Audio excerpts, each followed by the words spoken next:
और आप सभी का स्वागत है हमारे चैनल मेरी कलम से पर। और आज की हमारी कहानी का नाम है दिखावा। एक्सक्यूज़ मी, क्या मैं आपकी कोई मदद कर सकती हूँ? जी आप, मेरा नाम रश्मि है। मैं इस सामने वाली बिल्डिंग में 3rd फ्लोर पर रहती हूँ। पर उसमें तो वर्मा आंटी। जी हाँ, वह मेरी मदर इन लॉ हैं। अच्छा, मैं प्रिया आपके जस्ट नीचे वाले फ्लैट में रहती हूँ, लेकिन पहले कभी नहीं देखा आपको।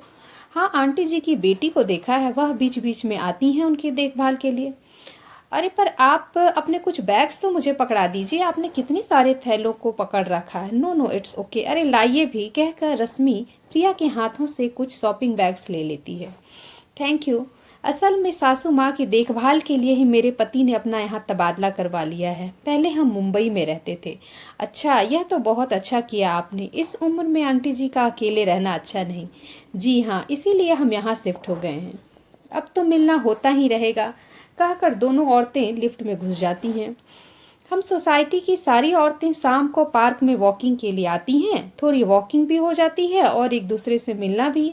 आप आए, मैं आपको भी सबसे मिलवा दूंगी। हाँ जरूर, तो फिर मिलते हैं शाम को सोसाइटी के पार्क में। चलिए, मेरा फ्लोर आ गया, ओके बाय, कहकर प्रिया चली जाती है।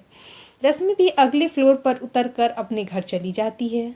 शाम को पार्क में प्रिया सभी का रश्मि से परिचय करवाती है। धीरे धीरे रश्मि लोगों से घुलने मिलने लगती है और उसकी कई सहेलियां बन जाती हैं। वह सभी के साथ घुल मिल जाती है। कल सुबह मेरे घर सत्यनारायण भगवान की पूजा है, आप सभी को उसमें आना है, शाम को पार्क में विजया ने कहा। विजया, तुम कहो तो प्रसाद बनवाने में तुम्हारी मदद करने के लिए मैं पहले आ जाऊं, रश्मि कहती है। थैंक यू रश्मि, मैं सोच ही रही थी कि मदद के लिए किसे कहूं। इसी तरह बाकियों की जरूरत पर भी रश्मि सदा हाजिर रहती है। कुछ दिनों में स्वतंत्रता दिवस आने वाला है। सोसाइटी में इस दिन झंडा फहराने के साथ साथ कुछ सांस्कृतिक कार्यक्रम भी होते हैं। इसके बारे में महिलाएं चर्चा कर रही हैं। क्यों ना इस दिन को कुछ अलग तरीके से मनाया जाए, रश्मि ने कहा। अलग तरीके से क्या मतलब है तुम्हारा? प्रिया ने कहा। जैसे कि हम इस दिन के कार्यक्रमों के बाद कुछ समाज सेवा का काम कर सकते हैं। हम पास के किसी वृद्धाश्रम में जाकर वहां के वृद्धों को कपड़े, फल वगैरह बांट सकते हैं। इससे हमें उन बुजुर्गों का आशीर्वाद भी मिलेगा और यकीन मानो, उन लोगों के चेहरे की मुस्कान दिल को बड़ा सुकून देती है। अरे वाह, यह तो बहुत अच्छा आइडिया है, सभी ने कहा। सच में बड़े ही अकेलेपन के शिकार होते हैं वृद्धाश्रम में रहने वाले बुजुर्ग लोग। मेरी सास की एक सहेली के बच्चों ने उन्हें वहां रख छोड़ा है। मैं गई हूँ अपनी सास के साथ वहां 1-2 बार। वह उनसे मिलने अक्सर वहां जाती रहती हैं।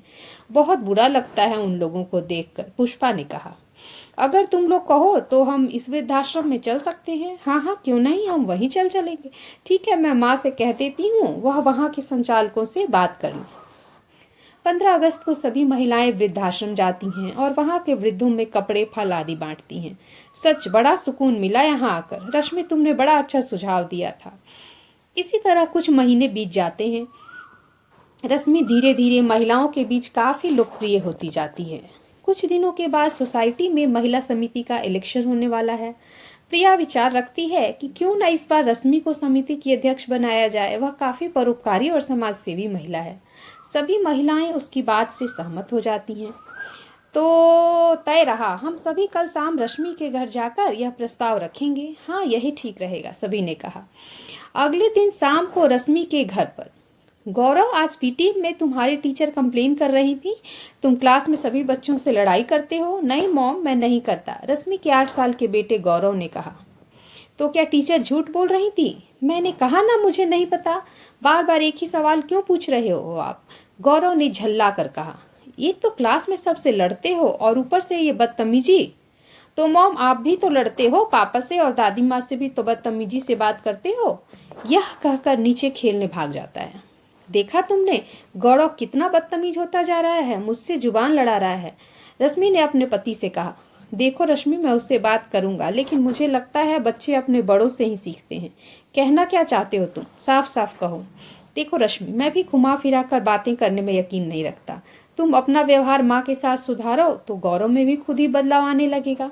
रश्मि जोर जोर से चिल्लाने लगती है। वह अपनी सास से लड़ने लगती है कि आपकी वजह से मेरे पति और बेटे दोनों ही मुझसे लड़ रहे हैं। यह सब आपका ही किया धरा है। अच्छी भली मुंबई में अकेली रहती थी, यहाँ आकर एक तो आपकी सेवा करो और ऊपर से इन लोगों की इतनी बातें सुनो। हाँ, सबको पता है तुम इनकी कितनी सेवा करती हो, रश्मि के पति ने कहा। मेरी माँ को खाना बनाकर खिलाना तक तो तुम्हें भारी लगता है। मैंने खुद सुना है फोन पर तुम्हें अपने मायके वालों से इनकी शिकायतें करते हुए। बात बढ़ने लगती है और रश्मि अपनी सास का और अपमान करने लगती है। उसके बाद उसके और उसके पति में भी बहस बढ़ने लगती है। रश्मि की माँ अपने बेटे को समझाते हुए कहती हैं कि बेटा, बात को बढ़ाओ मत। अगर बहू को मेरा यहाँ रहना इतना ही खटक रहा है तो मैं अपनी बेटी के पास चली जाती हूँ। हाँ हाँ, चली क्यों नहीं जाती यहाँ, चली क्यों नहीं जाती, यहाँ बैठकर मेरे सीने पर क्यों मुंह दल रही हैं, रश्मि ने अपनी सास पर चीखते हुए कहा। क्यों चले जाएं श्रीमती वर्मा यहाँ से? आवाज सुनते ही रश्मि और उसके परिवार वालों का ध्यान गया तो देखा दरवाजे पर समिति की सभी महिलाएं खड़ी हैं। दरअसल उनके बेटे ने खेलने जाते समय दरवाजा बंद नहीं किया था और सारी औरतें कब से खड़ी यह तमाशा देख रही थी। उन सबको देखकर रश्मि चौंक जाती है। अरे आप लोग यहाँ अचानक? हाँ अचानक, तभी तो तुम्हारा असली चेहरा हमारे सामने आ गया। और तुम जो अभी अभी इन्हें घर से जाने के लिए कह रही थी, तो तुम्हें हम याद दिला दे, यह इस घर की मालकिन है। तुम यह घर दहेज में लेकर नहीं आई, एक प्रौढ़ महिला ने रोष में कहा। रश्मि, हम सब तो तुम्हें एक नेकदिल औरत समझते थे और हम आज इसीलिए तुम्हें यहाँ कमेटी का अध्यक्ष बनाने का प्रस्ताव देने आए थे, लेकिन हमें पता ही नहीं था कि तुम इतना दिखावा करती हो, प्रिया बोले जा रही थी। एक तरफ तुम वृद्ध आश्रम में रहने वाले वृद्धों के प्रति सहानुभूति दिखाती हो, जबकि अपने घर में अपनी सास के साथ तुम इतना बुरा बर्ताव कर रही हो। यह दिखावा क्यों रश्मि? पहले अपना घर सुधारो, तब दुनिया को सुधारने की बात करना, विजया ने कहा। रश्मि तो इन सब को सामने देखकर और उनकी बातें सुनकर शर्म के मारे जमीन में गड़ी जा रही थी। उसने उन लोगों से माफी मांगते हुए कहा कि आप सब मुझे माफ कर दें, दोबारा से मैं ऐसा नहीं करूंगी। माफी हमसे नहीं, अपनी सास से मांगो जिनका तुमने अपमान किया है, कमेटी की एक महिला ने कहा। रश्मि अपनी सास से माफी मांगती है और दोबारा ऐसा न करने का वादा करती है। उसकी सास उसे क्षमा कर देती हैं। साथ ही वह सभी महिलाओं से भी यह वादा करती है कि वह दोबारा ऐसा नहीं करेगी। Thanks for watching. Please like, share and subscribe to our channel.